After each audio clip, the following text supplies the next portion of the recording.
Greg, you can do two things. You can change your life, stop drinking, and you have a chance, or you can continue doing what you're doing now, and there's a better than 50% chance that you'll be dead in a year.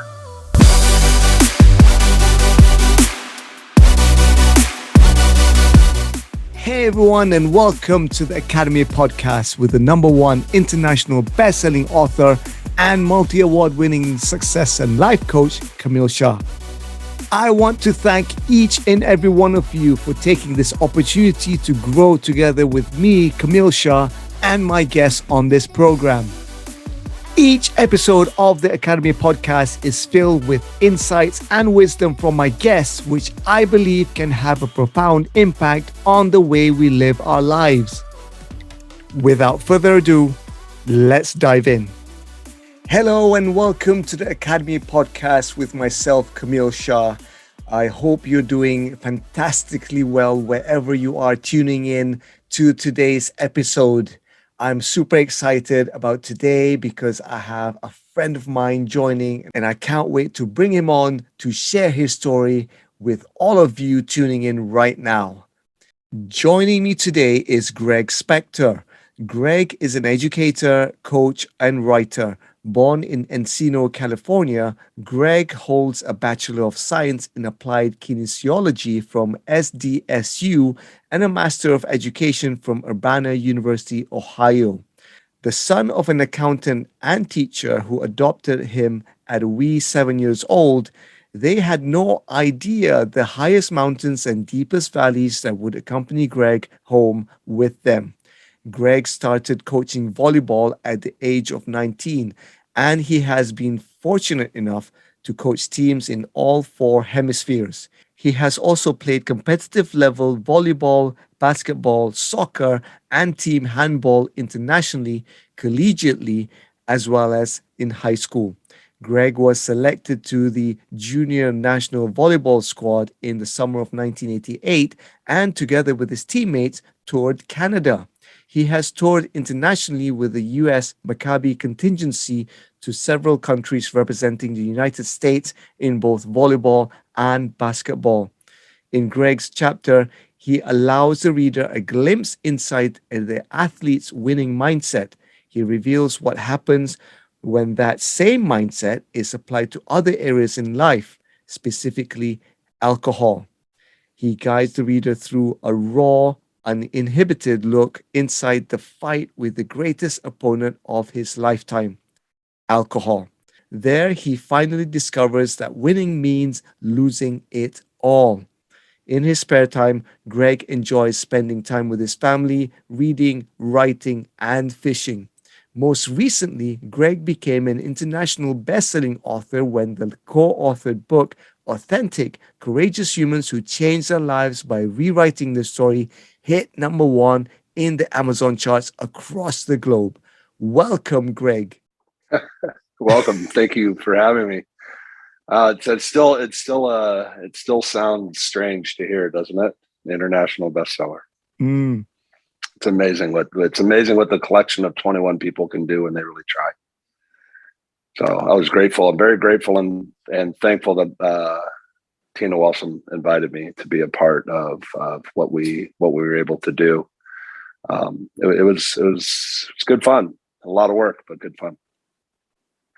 This is why I think, Greg, again, thank you again for saying yes to coming on to this podcast, because the people that are coming on to this series of podcasts, I think, have a lot of wisdom. They bring a lot of energy, and they have something to share, which is why we'll be able to kind of delve into your story, Greg, and your journey, because I feel, I've read your chapter, and it's really powerful. It's really powerful because I know a lot of people can learn from the chapter in your journey.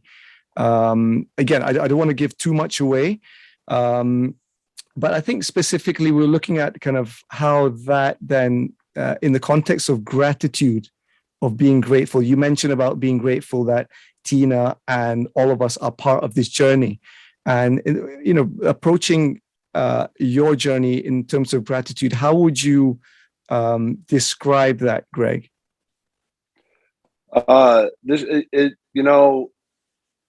I just crested 1 year sobriety on 12th on the launch date, and Oh, wow. so a lot of this is still new for me. Congratulations! This is the Greg. longest. Thank you very much. Thank you very much. And I try to stay humble because pride is where my ego shows itself, and my ego isn't always my friend. I'm still learning. So it's when we started this whole thing back in June or July, when Tina and I first spoke, I said to myself, well, I've never really written anything in my life. I'm not a writer.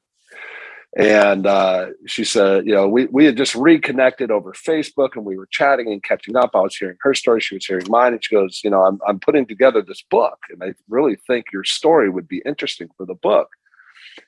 And at that point, she had just heard the 20-minute rendition of "This is the garbage that I've managed to weed myself through over the last 6 months and find myself here." And so as it turns out, I literally, I don't know, a week or two before I talked to Tina, I had finished writing a daily journal for the first time in my life. I started at the beginning and got all the way through the book. Like many things that I've done, and I'm going to preface this moving forward. When I say we, when I'm referring to alcoholics or addicts or something, I specifically mean myself, because everybody who's an addict has their own story, and I can't tell their story for them. They have to live. They had to live it, so they need to tell it. But I think collectively we share a lot of qualities, whether it be narcotics or drugs or food or alcohol or poor self-image or any of these things that kind of drive people towards 12-step programs. So I'll use we or people in the program or something frequently. Remember, I'm really just talking about my story, because that's the only one that I have any depth of knowledge to tell, right? So I had just finished writing a full journal. And so when Tina said to me, I'd love to see what you can do. Just write something down. It's, 2,500 to 3,000 words, it'd be like writing a college paper, I'm like, okay, I've done that before.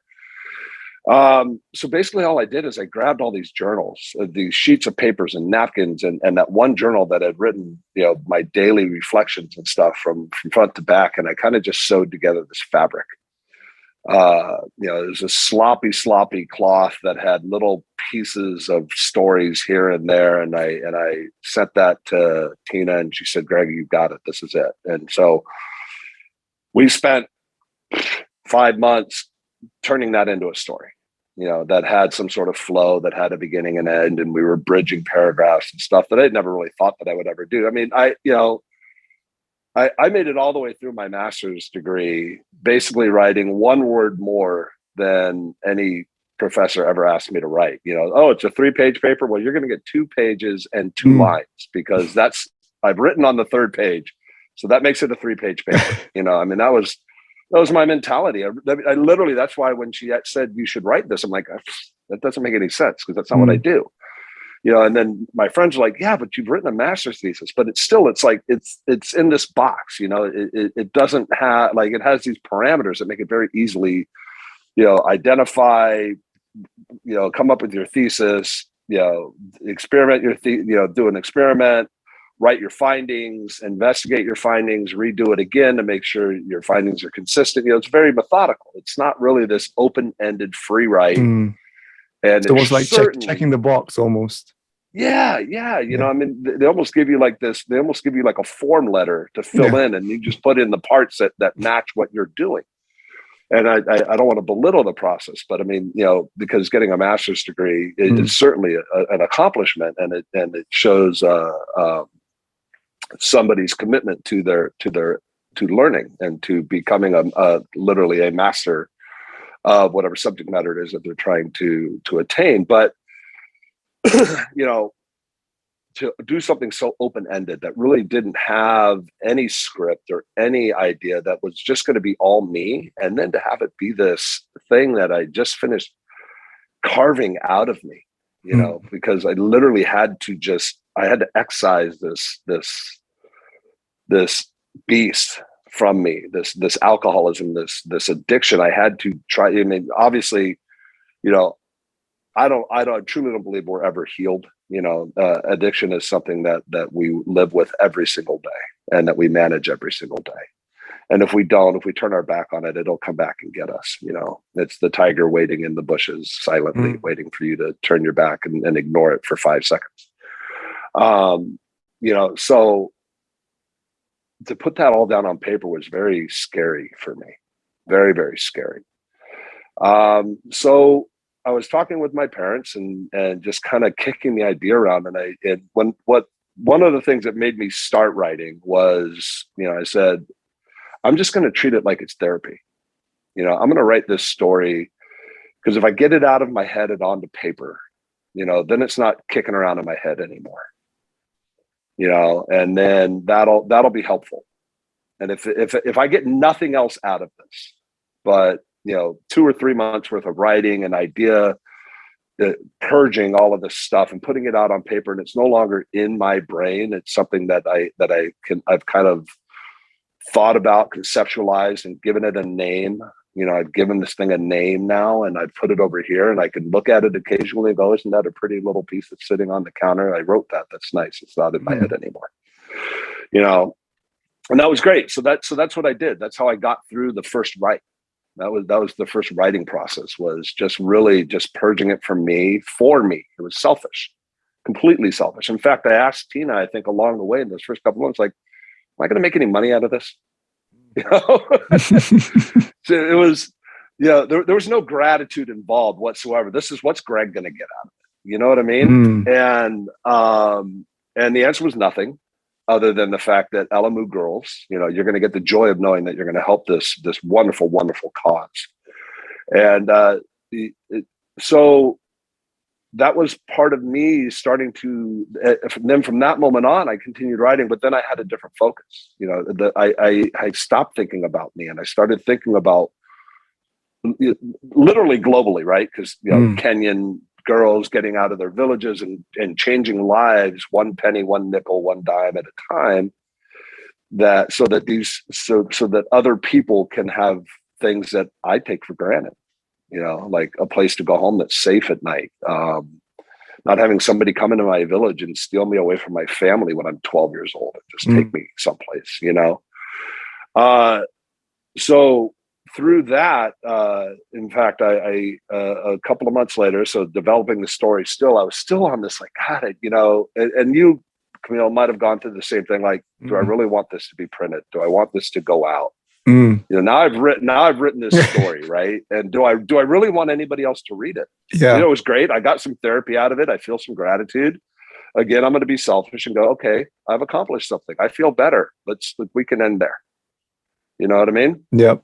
And in my story, I talk about getting a tattoo and sitting there and having a conversation with a tattoo artist about the book, because my tattoo is a phoenix. And is that the one on your arm there? The one right here. Yeah, awesome. Right. So at the bottom of the tattoo is the gates of hell that have been broken open by the phoenix. And the phoenix is rising. The phoenix is a regenerative, restorative, mythical bird that dies and has rebirth.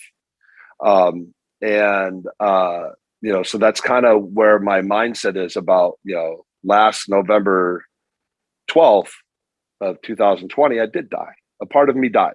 And, you know, and I'm in this rebirth process. And then on the back of my arm, which you probably can't see, it says, from the ashes, I rise. And so when I was sitting there discussing the tattoo, and the artist said, you know, Greg, I bet you don't know this, because, you know, the guy's got his neck tattoos, and he's got full sleeves, and he's got some symbol next to his eye, and, you know, and I'm just sitting there, and we're having he goes, yeah, you know, I got my college degree while I was in prison. And I'll bet you can't name what it is. And I was like, you know, so I started thinking about, you know, addiction, because, you know, we've been through my story and this and that. And he goes, I have a doctorate in theology. I am Oh, an wow. ordained minister. I'm an ordained minister Wow. and a tattoo artist. Wow. So, right. It's just like That's awesome. life is full of these bizarre sets of things that happen. And, he said, Greg, being an addict myself, he was addicted to narcotics. And having had a similar journey, I've really loved just listening to your story and having this conversation with you, and it's inspiring. And what I want you to remember is that you need to remember you're not writing the story for yourself. When you finish writing the story, think about writing it for one person. I'm like, okay, who? Because I wasn't as far down the theological path that this man is, right? And he said, you're writing it for that one person who reads it, whose life might be changed because they read it. Wow. And I went, Wow. oh, shit.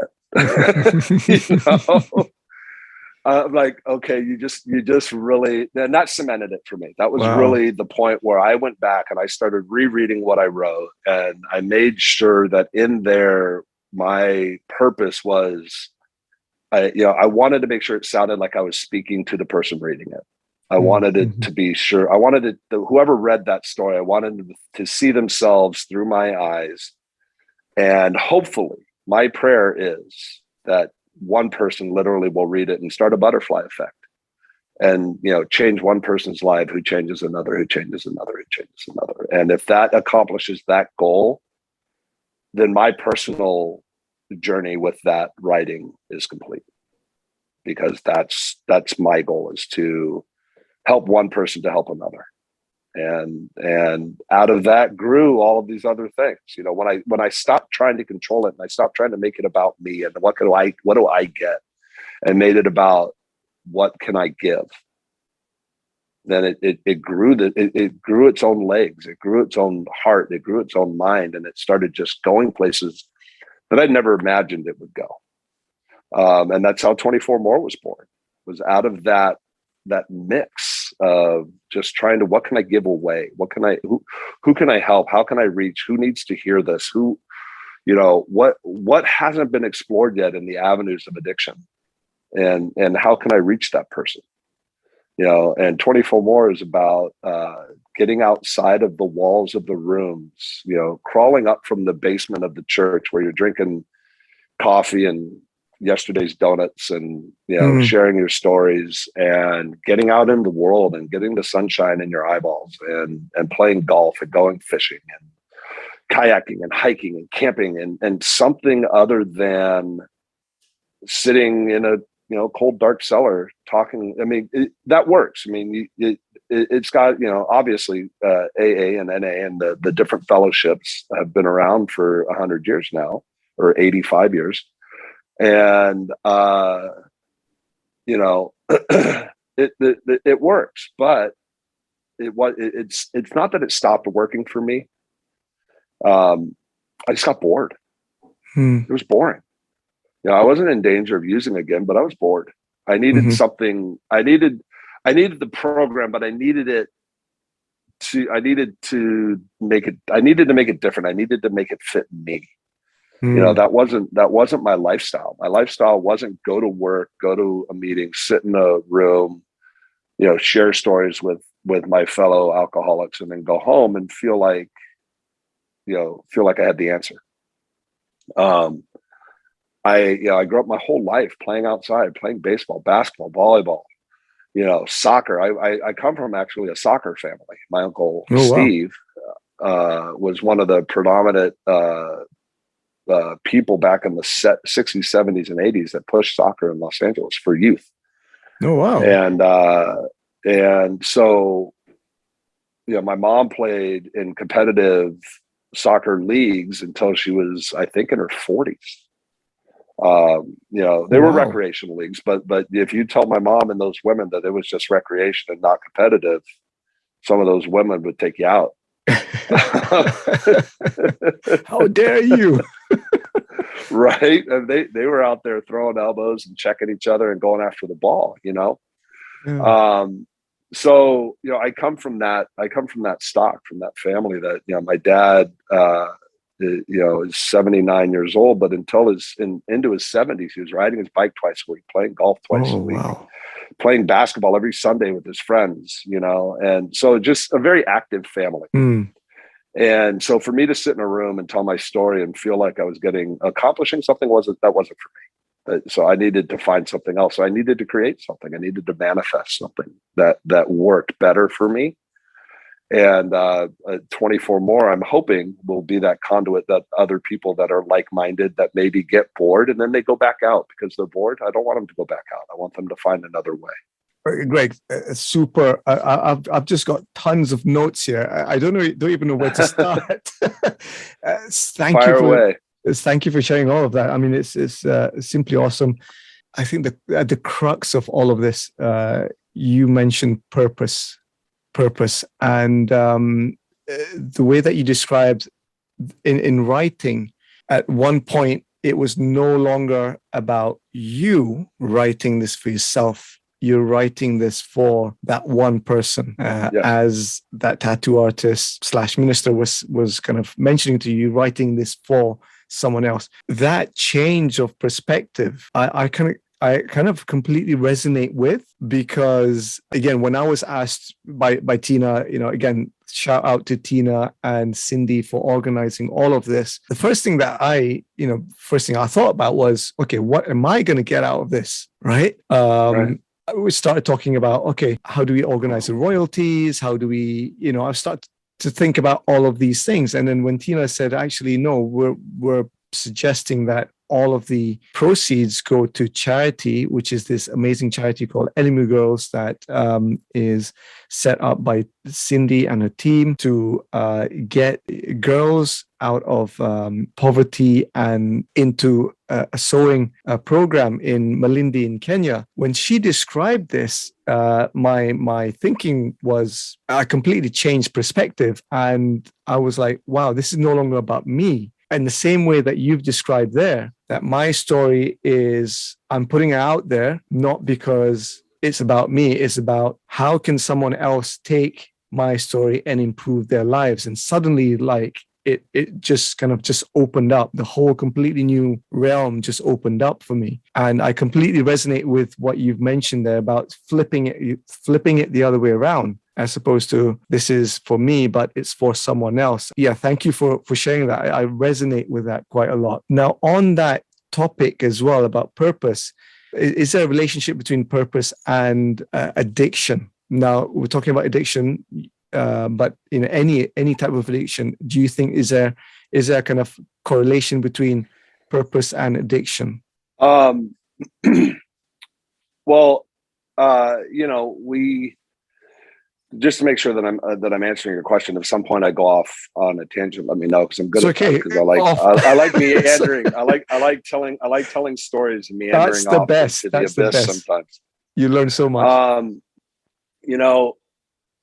One of the things I was talking with Rachel Chomley, one of our co-writers, on a podcast that's actually, I think, dropping today, about living intently and manifestation of what we desire, in whether it be in our life or just in the day, And so as an addict, I manifest, or I wake up and I create my intentions. I set my intentions every day, because I guess can we really create our own intentions? We can set them, but we're not always in control of how things go once we've set them, right?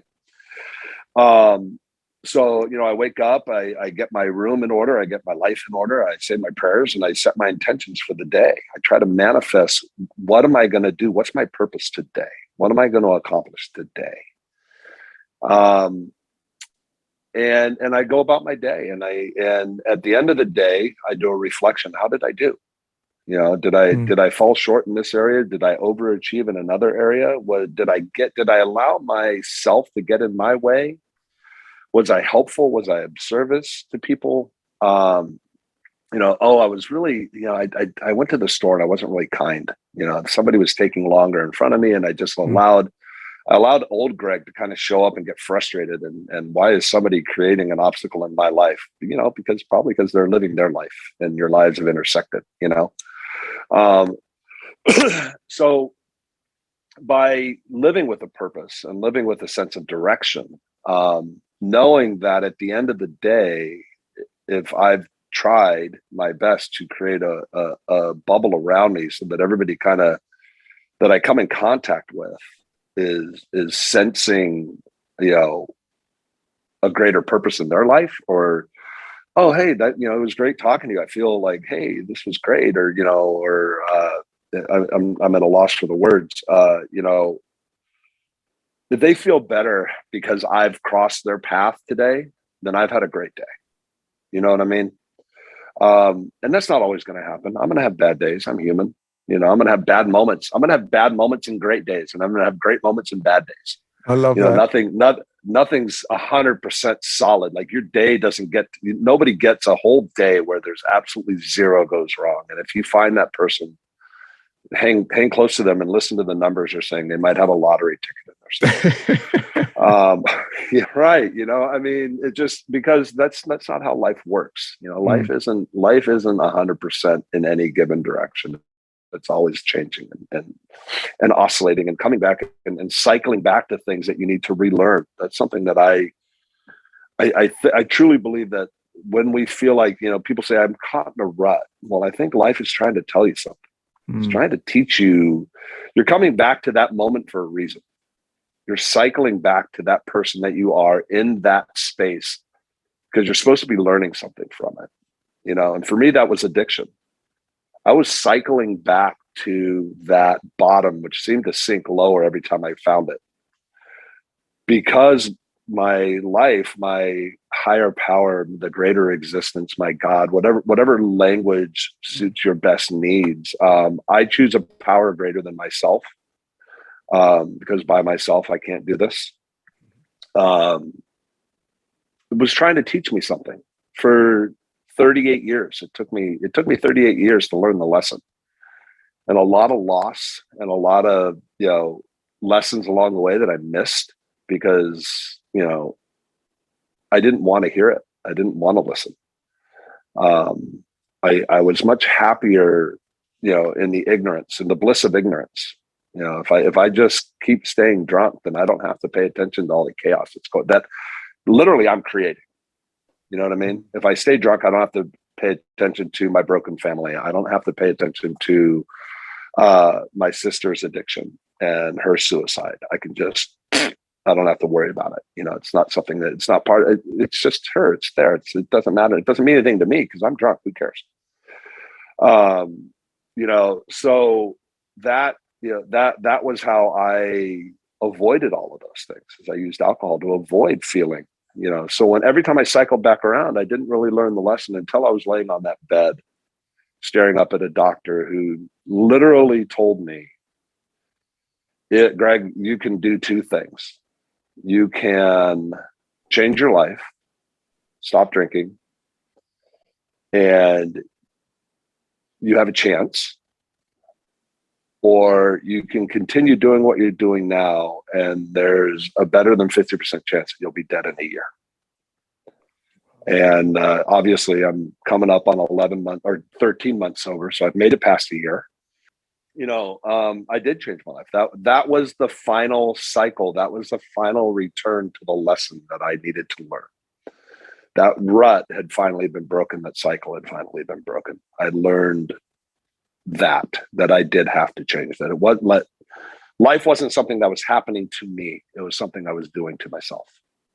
And I always blamed everybody else for all the things that were crappy in my life, instead of blaming myself, which is, we are the creators of our own existence in that way. We go out every day. If we're living with the intent of, this is awful, this is miserable, well, guess what your day is going to look like? It's going to be awful and miserable, because you've already created that. You've manifested it. You're going out and living it now. But if you create the manifestation in the morning as, who can I help, and how can I be happy today? And what can I do that'll make me happy and satisfied and joyous, and without the thought of it being about, I guess it's kind of an oxymoron to say, how can I be happy without making myself happy? But by not making it about myself, by making my purpose about others, it's really kind of helped me to create a much happier place for me. So that's a great side effect, if you will. Since we're talking about drugs, there's a side effect for you, you know. A good one. A good one. Absolutely, absolutely.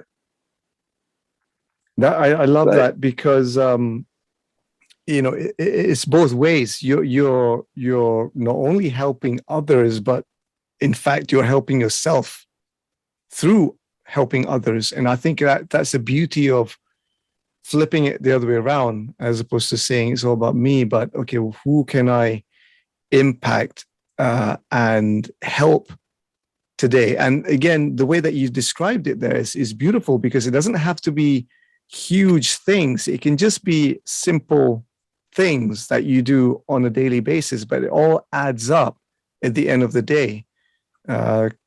Almost like, microscopic acts of kindness. It doesn't have to be a huge gesture. And I guess I kind of believe in that it is about the small things that have a bigger impact rather than kind of the big gestures, the one-off big gesture that you would do, because that's more manageable, like on a daily basis. You mentioned about going to the store, making someone's day, brighter, just smiling to someone, saying hello to someone, asking the barista their name, hey, I've seen you around. Yeah, I see you every day. What's your name? I never asked your name.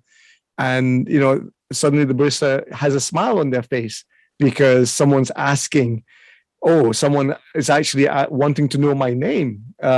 Simple things like that, I guess, it flips it around, and it has that kind of duality of, making somebody else's life better and yourself as well. So, yeah, I completely agree with that. Yeah.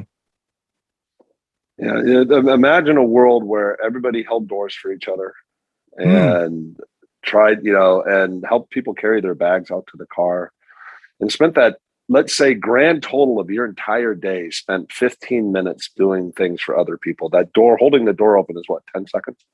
Yeah. Just that kind of thing, and spread it out over the course of your entire day, whatever it is.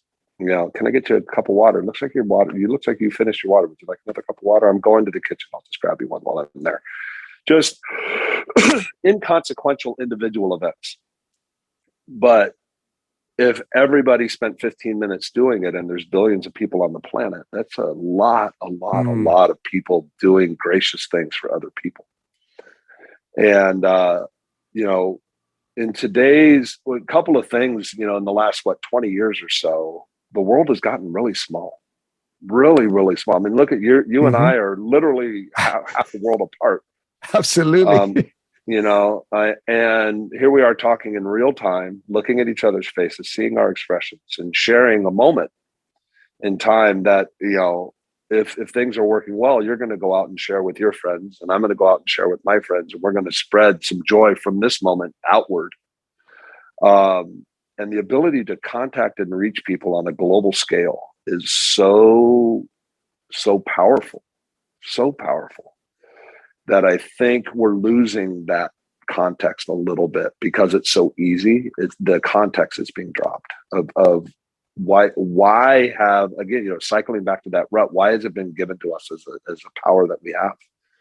Is it so that we can, share pictures and belittle people and laugh and make people feel small? Or is it because it's something where we can enrich our lives and enrich the lives of others and make people feel great and special and wonderful? And if we do the latter, I think a lot, I'm not saying I'm going to solve global issues. I'm not a politician, and I don't ever want to be. But, I think if we all spent 15 minutes every day spreading just a little bit for ourselves and the people in our communities, that I think the wave would wash outward, and, everybody would be a little bit better off for it. Absolutely. Beautifully said, Greg. Really, really, really nicely said. Thank you so much for that. There was something that you mentioned there I want to pick up on. I'm just looking at the time. Time's just flown, and I don't think we've even touched touch I've got nothing. I got nothing on my schedule for another 3 hours. So, well, I think we're creeping up on your bedtime. However, we'll keep going. We keep going because this is such an awesome conversation. You mentioned about the technology and a few things I want to kind of bring together: technology, gratitude, reaching out to people. And when you were mentioning about the technology, the fact that you're in States and I'm here in the UAE, completely different time zones, we're talking and looking at each other in real time. The beauty of it is that I'm able to share your story with the people that I know. Whereas, 12 months ago, or even a few months ago, this wouldn't have been possible. But because someone somewhere reached out to 21 of us or 20 of us, say, hey, do you guys want to share your stories? And we're going to collectively collect the stories. And how beautiful is that? The fact that now we're able to share each other's stories to the people that we know, and they might be able to connect with the other 20 stories. Now, why I say that is because when you were mentioning that, I got reminded of an uncle of mine who succumbed to addiction, and it was narcotics, and it kind of just brought it home that if he is around now, I would be able to be able to share your story with him, and hopefully, by the power of the higher power, God or whatever, that he would be able to kind of see that there are other people out there, and it is possible to change your life around. But unfortunately, he's no longer with us, and this is why I truly believe the power of sharing the story and flipping it around rather than saying it's about myself. No, it's about someone else, that one other person out there. And I really love the way that you've mentioned that, Greg. And I hope people listening to this understand that we are not here to just show off. We're here to actually say, look, we've been through this. Someone else out there might connect with this. And it just takes one person to be able to connect to this. And, it could change their life around. So thank you. Thank you for that, Greg. Right. Absolutely. And I wish I could have, I don't know if my story would have been the story. I don't know if I break that cycle, obviously, I like to think that sharing my story is going to help, hopefully more than one, but at least one. But one of the things that's coming out of this, like I said, it's growing its own legs, right? It's, I just have been I was talking with Rachel Chomley and KB, Christina Bremer, and some other people. One of the things I'm going to do, I'm actually traveling to Georgia over New Year's. And when I was talking with Rachel and about the culture in the UK of surrounding drinking and drug abuse, specifically alcohol, whiskey and a pint at the pub, and just the cultural aspects of addiction and across the globe are so varied. So one of the things I'm going to be doing is a travel blog podcast, trying to investigate a little deeper, more than just who we are as addicts, but more about how did growing up the way that we or I or they grew up create the situations that surround their addiction, or how did it make it tougher for them to break that cycle? So for instance, you've lived in Malaysia and Wisconsin and UAE, and I'm sure each one of those places has their own cultural challenges to sobriety, whether it be, a macho thing where men are not supposed to succumb to, outside influences, and being addicted to something shows that you're weak, which is a lot of Latin cultures have that strength, that machismo, that they're not allowed to show weakness, right? To South Korean, like the social business construct in South Korea is you go to work and everybody at your job leaves the job and goes to the bar together and socializes together and drinks. And your business day doesn't really end until you've done that. So that's part of doing business in South Korea, is going to be social in a drinking environment where they loosen up and they share ideas better. So what I'm going to be doing is, I'm going to go back to Olympia where my journey, I guess, with alcohol ended. Because I was in Olympia when I was in the hospital, Olympia, Washington. And that's where my drinking ended. I'm now in Los Angeles, but my family's still up there. My ex-wife and my two beautiful children are up there. But so I'm going to go visit these places, and I want to try and get past we're addicts. All right, we've solved that. That's not hard to solve, right? Your life is a mess. Drugs are involved, whatever drug you choose. Actually, I call it your drug of no choice, because once I take a drink of alcohol, I no longer have a choice. It's over for me. My choice is done. So I no longer have a choice. But so the programs call it your drug of choice. Once you start, what are some of the social, economical, cultural challenges that meet us? What's it like to be in rural South? This is one of the reasons why I'm going to Georgia. I want to know what it's like to be in the South, and what culturally, how does that change sobriety? Whether it's getting to it or maintaining it. Northeast, what does it mean there? What does it mean in the Pacific Northwest? What does it mean in the UK? What does it mean in Korea, Mexico?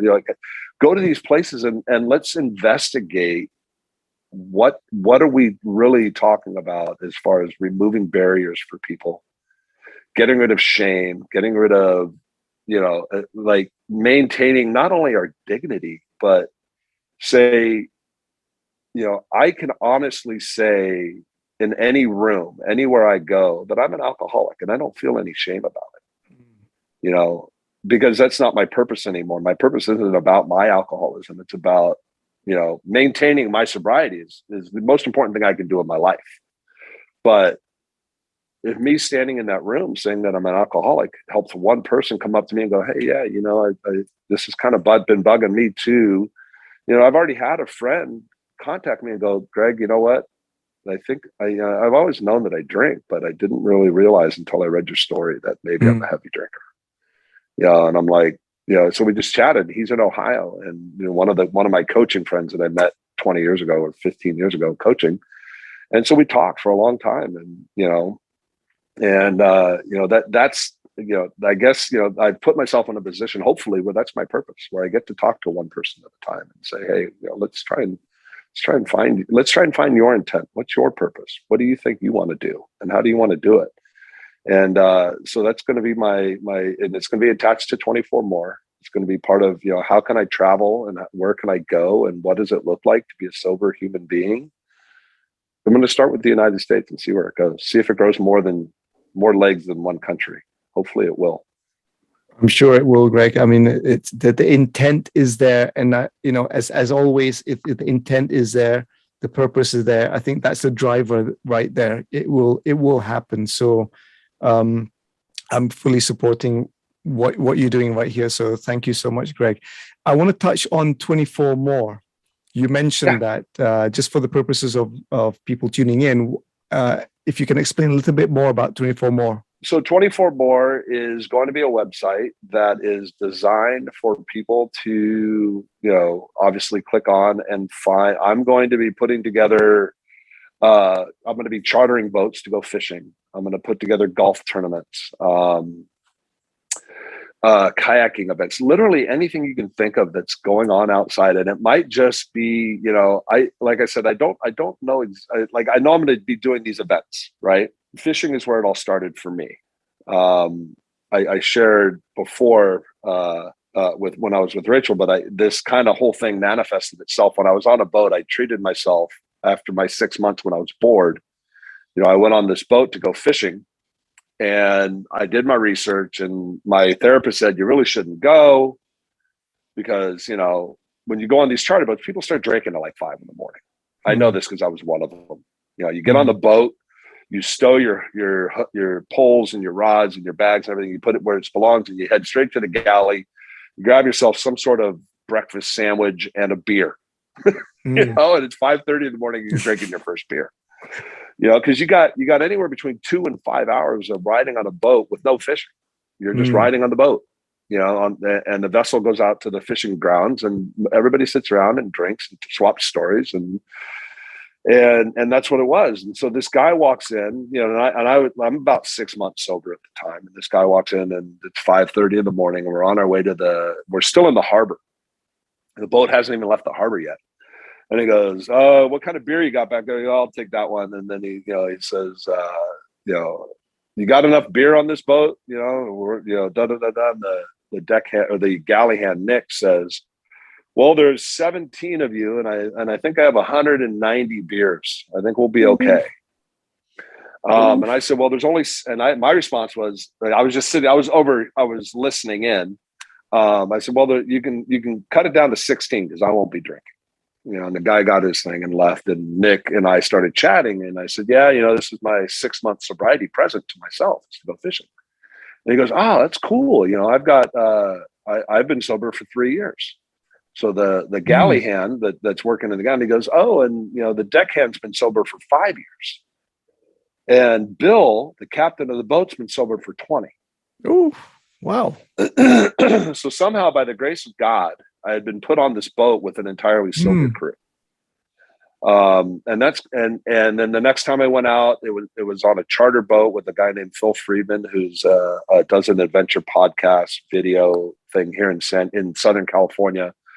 Surrounding fishing, and the same boat, but it had been chartered this time. And Nick says, "Hey, Greg, you want to do a meeting? Because again, it's 2 hours out. Like, yeah, let's do it. So we all get in a circle, and he says, "Okay, and I'll go get Phil." Well, I didn't hear Phil; I heard Bill, because that's the captain of the boat. Mm-hmm. And at this point, I didn't know Phil, and Phil and I now are we're friends. We talk and everything, but. So I'm thinking to myself, one, who's going to be driving the boat? Because before having a meeting, there's nobody in the wheelhouse. There's no one else. Right? It's driving itself. Right. Maybe boats have autopilot. I don't know. And so we get in this circle and Phil's in there. I'm like, oh, Phil. And he goes, yeah, I'm 10 years sober too. Oh. And that right there, that moment was the birth of 24 More. And I'm like, okay, so there's all these sober people are out here doing it. Mm-hmm. You know what I mean? Mm-hmm. We're already out there doing these things. Why don't we do them together? Mm-hmm. And 24 More concept would be get together. You have a meeting before whatever event you start. Maybe you have a brunch or a breakfast and a meeting, and we get ourselves straight. We set our intentions, and then we play a round of golf, or we go fishing, or we do whatever it is that we're going to do outside together. And then you share your stories, and it's about healing and about faith and about the beauty of sobriety while you're doing something that you love doing, instead of sitting in the rooms, which God bless them, the rooms have saved millions of people over the years. Yeah. Okay. But that wasn't for me. And that moment, that was I don't have many lightning strike moments in sobriety. And, people have aha moments like, oh, that was it. That changed my life. I knew exactly what I was going to do. I knew I was sober. But for me, that was a huge aha moment. I'm like, this is something. God is trying to tell me something. That I'm now on my second fishing trip in a row, and it keeps turning me back. The cycle kept back to that point that I was supposed to be learning something. And so I took it as this is the direction, because like I said, I was bored. I was staring at the walls and I was bored. Mm. And it was 24 More was born on that day as a concept. And it's been, a work in progress for the last 6 months. And I don't want to use the word preach, but I talk about God and I talk about my higher power and these things. But that sometimes can be a sticking point.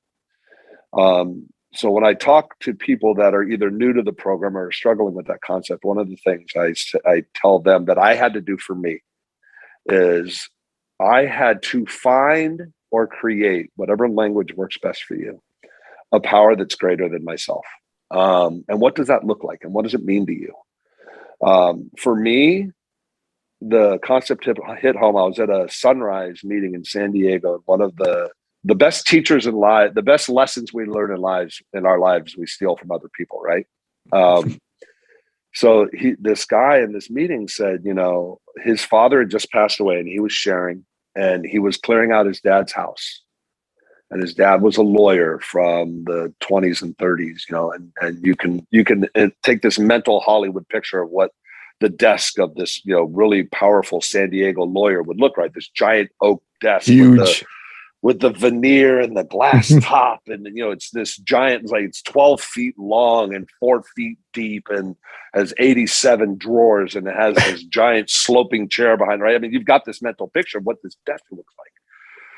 And the guy was like, I was clearing everything out. I was saving that desk for last. He's like, I really had no idea how I was going to move this desk. I didn't know what I was going to do.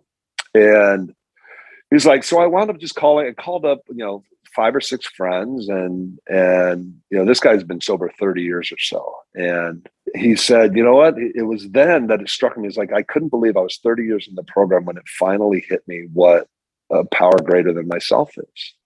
Said I had created a power greater than myself by calling my friends to help me move a desk that there was no way I was going to be able to move by myself. There wasn't a chance. Like, I'm not going to beat addiction by myself. So what do I have to do? I have to find a power greater than myself, whether that's calling people, finding a God, getting out in nature, whatever that is for you. You have to find that power greater than yourself, because by myself, I'm going to lose this fight. If I'm alone, I lose. I'm dead. I get out of that hospital bed a year ago and I go right back to what I was doing, and I drink myself into a coffin in a slow suicide, and I'm gone. But having found something that was stronger and bigger and greater than just me alone, I'm able to win this battle day by day. And I'll wake up tomorrow and I'll have to fight it again. But that's okay, because I won today. You know what I mean? But it really hit home. Like, there's no shame. Like, you've moved before, Kamil, right? A couple times. Do you call your friends to help you load boxes? Of course. Right. And there's no shame to it, right? Like, I can't do this by myself, or I don't want to do all of this work by myself. Nope. Whether you can't or you don't want to, you call people to help you, and there's no shame involved. I've got a bad back. So, I can't do it myself. Right? I've moved so many times in my life. At this point, I'm like, I don't ever want to do it again. Yeah. But there's no shame in it. Like, we don't, like, society doesn't look down on that part of our lives when we can't do something by ourselves in other areas of our life. We just call for help, and people show up, because that's what we do for our friends, right? Why can't this be the same thing? And 24 More is supposed to create that fellowship, that broad group of people that are going to get together and show up for each other and be there and learn from each other and help you lift that desk. When you're laying on your back and you can't lift it, you're by yourself. That's what 24 More hopefully will be, is that power that's stronger than you that will help you lift that desk off of your chest, rid yourself of the burden, and move forward with your life with a greater purpose and a knowledge of knowing that you're not walking through this alone, that you've got that with you. Beautiful. Beautiful. Thank you, Greg. I picked up 2 key things there from that. The first thing is environment, creating that environment where you create the environment that you want to be in. That means, having the company of the right people, be it, to have camaraderie, or to have fun, to create that environment that you want to be in. And second is ego. What you've described there is I guess a lot of it is to do with the ego of allowing yourself to say, look, I can't do it by myself. I have to get help, be it the higher power or someone else. I keep going back to what the way that Dr. Wayne Dyer used to call ego. He calls it edging God out, EGO. Right. And that is, I always think about that when I think about ego. Is, I go back to, I believe in God, that there is this higher power, that there's only so much I can do. But that's the whole point. Again, I'm explaining it from my point of view, is that the whole point of us being here is that we need each other. If not, we would be here alone, because we don't need anyone else. But the fact that we're here together, we're on on this planet together is because we are here for each other. And that shifts, again, going back to the focus from me to we. Those are the two key things I picked up from that story. So thank you, Greg, for sharing that. Again, I'd love to keep going on. I don't think I just feel we just scratched the surface. There's so much I want to get into, but possibly we'll do another session. Maybe a part two. Maybe a part two because this is we can talk about the travel blog a little bit. Absolutely. Maybe when that grows some feet, maybe we can come back. Absolutely. But I think what we've covered so far is amazing amount of, I guess, wisdom and insight from your experience, which I truly believe someone will connect with, and that will create the ripple effect of, helping more and more people get out of where they are right now. So I want to thank you, Greg. Before we go, I want to invite you to the quick 5 questions. Absolutely. Well, we're going to find out. Don't worry, the questions are kind of just straightforward, not too complicated. Okay. All right. Okay. First one, Greg. What is your favorite word? Ooh, favorite word. I think now it's surrender. Allowing life. I've tried so hard for my entire life to manipulate my life, to make my life look how I thought and believed it should be. And surrendering to letting life happen on life's terms has really changed my perspective. I love that. Just off topic, I had a podcast session with a friend of mine now from Malaysia. She's a newscaster in Malaysia, and we talked about surrender. She mentioned surrender, and it was a poignant point. She described the moment. She's also a horseback archery. She does that competitively as well. And she was describing the story of when the moment when she fired the shot, it was all out of her hands, and it was that moment of just surrender and just trusting whatever is supposed to happen is going to happen because she's done all she can. And that's really interesting that you mentioned surrender. Yeah, it's awesome. All right. I get really I used to get really focused on trying to control everything. And frustration grew out of having no control. In a large degree, I didn't have any control because I was an alcoholic. It's very hard to control things when your thought processes are riddled with drugs. Even as I got sober, I spent so much time trying to make it look how I thought it was supposed to look, instead of just focusing on getting myself clean and getting myself capable to receive and to learn. Because I'd spent so much time yelling and screaming at other people that I wasn't willing to listen. I wasn't willing to learn. So giving up that control, surrendering to whatever the essence is that manipulates or not, I hate that word. Whatever the essence is that allows the flow of life to happen, right? Giving that its grace and saying, okay, you're that power that's greater than me, right? So I'm gonna just follow the stream, so to speak. And I'm gonna live within the flow of life and let it happen, and I'm gonna trust it.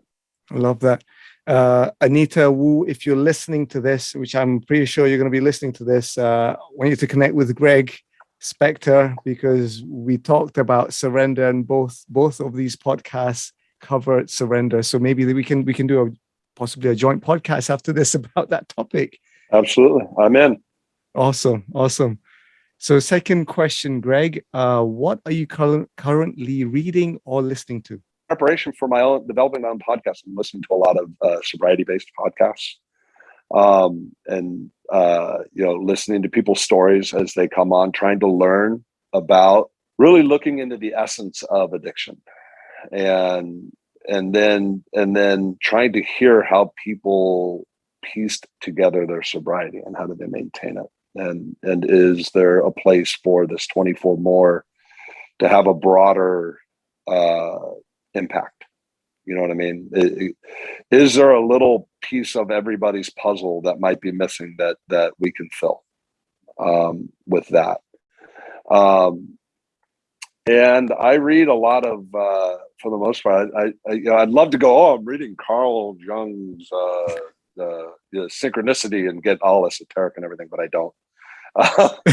I read, I read, trashy crime courtroom drama books and stuff. That's I read books for the same reason why I go to movies. I'm trying to. That's my escape now. That's my place where I go and I read and I like I like to feel like I'm. I can let go there and I don't have to process so much anymore. You know what I mean? I can stop thinking and just enjoy the show. Absolutely. So. Nicely put. Nicely put. Third question is, if you could meet someone either living or past, who would that be? Meet somebody living or past. That's, there's a lot of ways to go with that. I really think that one of the things that's had such a profound impact on my life is my athletic life. And although I attended his basketball camp when I was just, oh goodness, I don't know, 10 or 12 years old, I would really like to sit down with the likes of a John Wooden and not talk sports. He impacted so many people's lives through character development and self-empowerment and the ritual of manifesting your day. What a lot of people like, one of the things he did is he taught freshmen as they came into his program, he taught freshmen how to tie their shoes. I kid you not, 18-year-old men, how to tie their shoes. And that had nothing to do with basketball. It had everything to do with, I want you to learn how to do this so that I know that you know what I'm talking about. So when we're talking about whatever it is, we have an understanding, we have a joint understanding of what we're trying to conceptualize. He's probably one of the first life coaches ever, because he took these kids from all these different backgrounds and cultural experience. Think about the 60s and, everything that was going on then in the United States with the turmoil. It's very similar to now, which is unfortunate, that we didn't learn. Maybe this cycle, maybe this rut that the United States is in should maybe someone's trying to teach a lesson, right?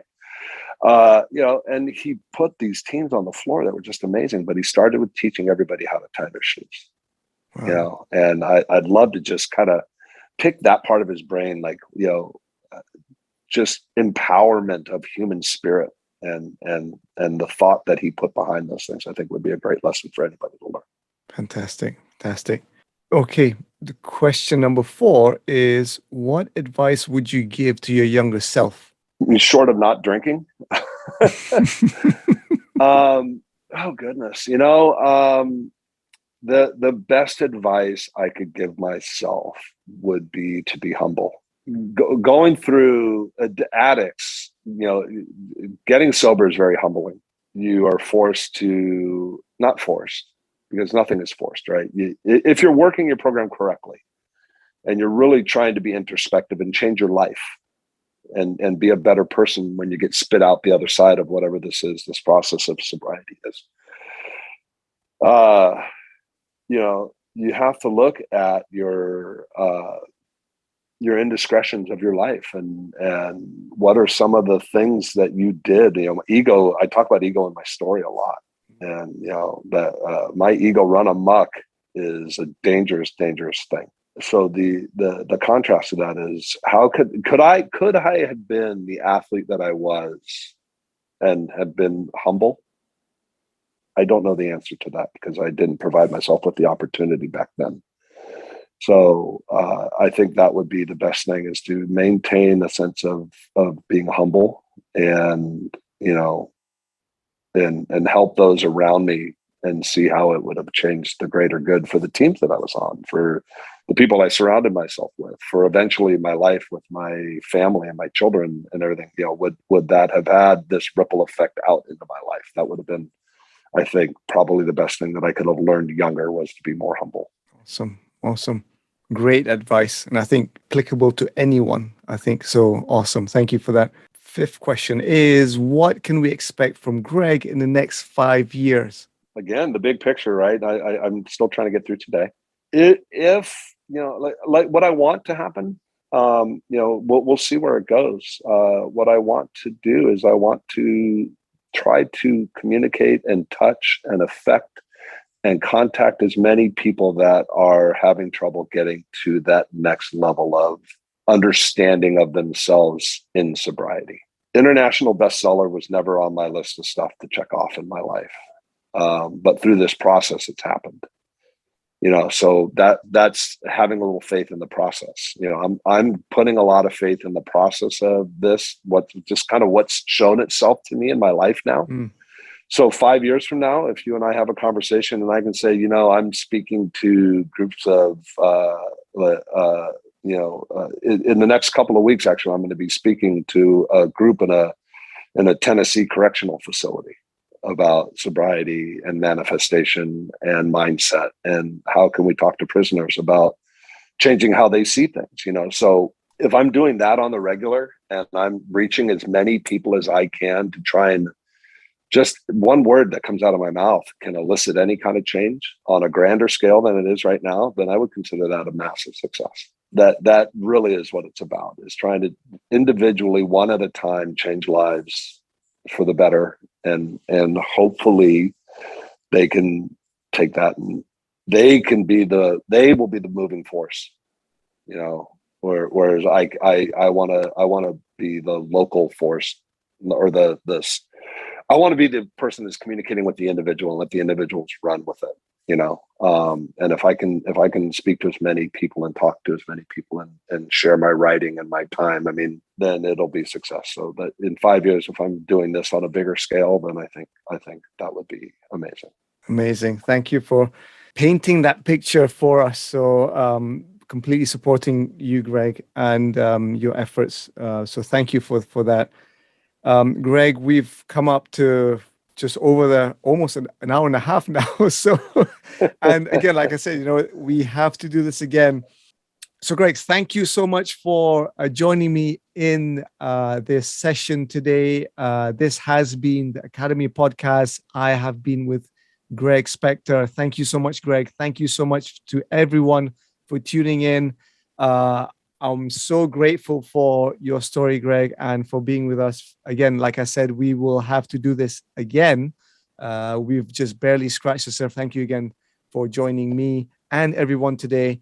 Greg, any last advice that you want to give to people tuning in?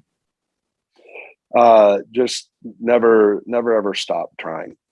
Never, in order to break that cycle, in order to get out of that quote unquote rut, you have to continue to put effort forth and reach out and find people, find your power that is greater than yourself, whatever that is, whoever that is. I was very fortunate and I'm very grateful to have found this community, the authentic community that I'm now living, which is amazing. And I've learned so much from all the stories that I've read in the book. And I would, a shameless plug to us, I truly believe that no matter who you are, somebody can pick up this book and find one of the authors that's going to resonate and connect with you. Because the stories are so wide and vast and cover so many different areas that it's just really, it's a unique piece, the book. But, just keep being willing and keep surrendering and keep moving forward, and don't ever stop fighting. And we're out there. We just need to find each other. Thank you for the space, Kamil. I appreciate the opportunity to come on and speak to you and try to get the word out a little bit about 24 more and what we're trying to accomplish. And one day at a time, we'll make it 24 more hours every day, right? To try and get it right. Love that. Thank you so much, Greg. Again, peace and love to everyone. Until next episode, stay safe, stay healthy, and love from me and Greg. Absolutely. Peace out, everyone. Thank you. Bye-bye for now. Bye. Thank you so much for tuning in from wherever you are. My sincere hope is that this episode has not only resonated with you, but also given you some invaluable tips and strategies to improve your life. Don't forget to share your comments with me. As you know, I love to hear your views. Also, remember to follow the Academy, follow me, my guests, and tag us on our social media handles, which will be provided in the description. Most importantly, please leave a review and let me know that you've heard this podcast and how it has impacted you. Until the next episode, stay safe, stay healthy, and peace and love from me always.